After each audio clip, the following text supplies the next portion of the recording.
कानी बहू। किशोरी लाल जी के बेटे राघव की शादी की बात जगह जगह चल रही थी, लेकिन किशोरी लाल जी को कोई लड़की पसंद ही नहीं आती थी। और उसकी एक ही वजह थी, किशोरी लाल जी का लालची होना। उनको लड़की वालों से मोटा दहेज चाहिए था और इसी चक्कर में एक दिन वो एक बहुत पैसे वाले के घर अपने बेटे का रिश्ता लेकर पहुंचे। उस आदमी का नाम था ओम प्रकाश। देखिए किशोरी लाल जी, मेरी एक ही बेटी है और मेरी सारी संपत्ति जायदाद सब कुछ मेरी बेटी नैना का ही है। पापा, नाम से लगता है बहुत खूबसूरत होगी। कितना अच्छा नाम है ना, नैना। ओ, वैसे बात तो सही है आपकी। अब इतना पैसा है, जमीन जायदाद है, इकलौती बेटी, आप भी क्या करेंगे? सब कुछ उसे ही देंगे ना। बिल्कुल ठीक पहचाना आपने। बस बेटी की शादी और सारी जायदाद उसके नाम। पापा, बिना देखे हाँ कर दीजिए ना।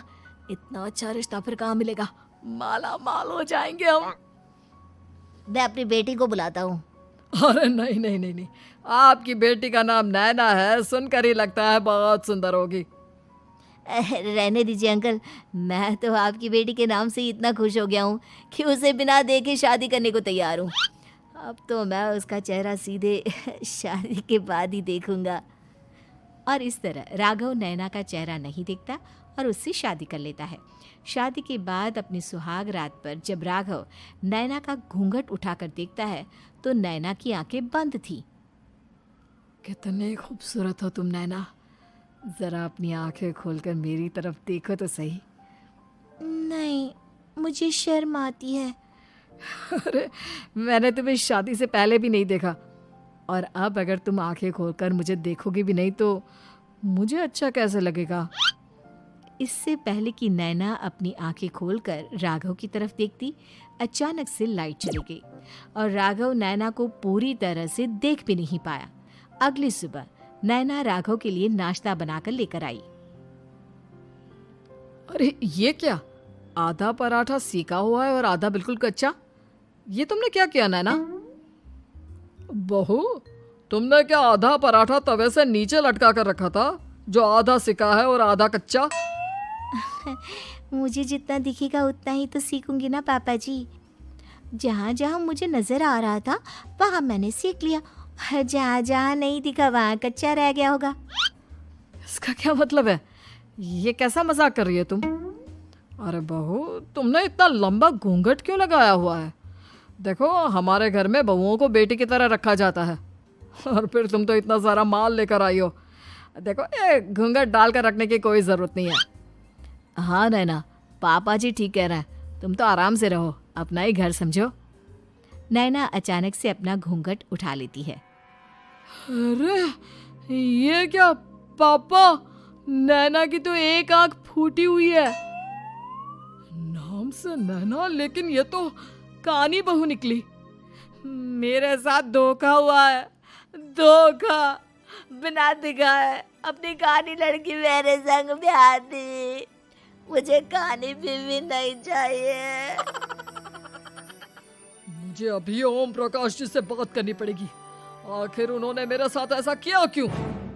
अरे, आप लोगों ने ही तो पापा से कहा था कि आप लोग शादी से पहले मुझे देखना नहीं चाहते। अब मेरे पापा पर क्यों इल्जाम लगा रहे हैं?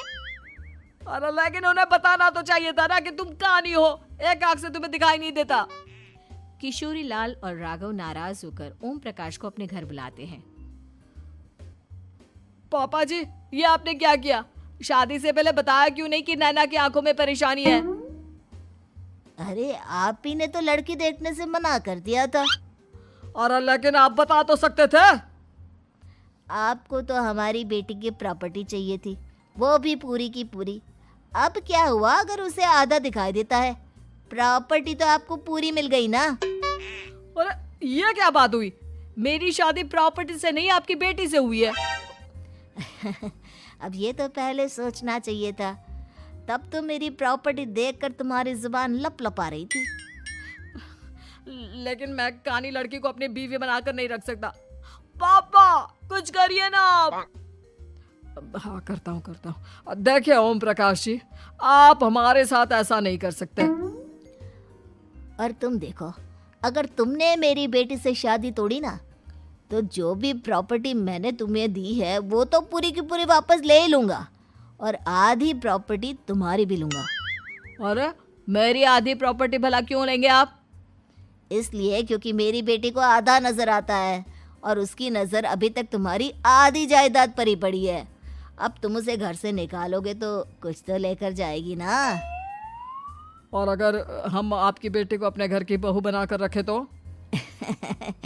तो तुम्हारी पूरी प्रॉपर्टी तुम्हारी ही रहेगी, और जो मैंने तुम्हें दिया है ना, उसमें से बस मैं आधा लेकर जाऊंगा। अरे लेकिन अब आप अपनी दी हुई प्रॉपर्टी में से आधी वापस क्यों लेकर जाएंगे? अगर मैं आपकी बेटी को अपनी पत्नी बनाकर रखने को तैयार हूं तो? इसलिए ताकि भविष्य में अगर तुम मेरी बेटी को धोखा दो तो उसके पास कुछ तो रहे जो पति का हो। वैसे मेरे पास तो बहुत कुछ है, लेकिन अपने पति की कोई निशानी तो उसके पास होनी चाहिए ना। अब अगर तुमने मेरी बेटी को कहानी कहा तो तुम्हें प्रॉपर्टी भी कहानी ही मिलेगी, पूरी नहीं। जमाए राजा। किशोरी लाल और राघव समझ चुके थे कि वो बुरी तरह फंस चुके हैं और अब उनके पास वहां से निकलने का कोई चारा नहीं है। अब समझ में आया ना, लालच बुरी बला होती है। एक तो तुम्हें प्रॉपर्टी मिली, ऊपर से बीवी मिली, उसमें तुम्हें नखरे भी दिखाने हैं। आए बड़े, चुपचाप बैठो दोनों। कुछ दिनों के बाद नैना राघव की कार लेकर बाजार घूमने निकलती है और जब कार लेकर वापस आती है, ये क्या? एक तरफ से मेरी गाड़ी पूरी खराब हो चुकी है। लगता है तुमने मेरी गाड़ी को किसी दूसरी गाड़ी के साथ एक्सीडेंट किया है। अरे अरे कितना बड़ा नुकसान कर दिया तुमने बहू। वो क्या है ना पापा जी, मुझे एक आंख से दिखाई नहीं दे रहा था, सामने से गाड़ी आ रही थी। मुझे तो सिर्फ आधा ही दिखाई दिया और वो गाड़ी मेरी कार से रगड़ते हुए निकल गई। अब मैं क्या करूं बताओ? आप इसे ठीक कराने के पैसे कौन देगा? तुम्हारे पापा? तुमने मुझसे इस तरह से बात की? अभी रुको। नैना राघव की शिकायत ओम प्रकाश को कर देती है। देखो राघव, अब जो मेरी आधी प्रॉपर्टी तुम्हारे पास थी ना, उसमें से आधी और मैं लेकर जाऊंगा, क्योंकि तुमने मेरी बेटी को डांटा। अरे नहीं नहीं पापा जी, गलती हो गई, माफ कर दो। गलती की तो कोई गुंजाइश ही नहीं। अगली बार मेरी बेटी को डांटा तो बची हुई आधी में से आधी और ले जाऊंगा। लालच के चक्कर में हम दोनों ने बहुत बड़ी गलती कर दी बेटा। एक तो तुम्हें कानी बहू मिली और ऊपर से जो माल मिला वो भी काना।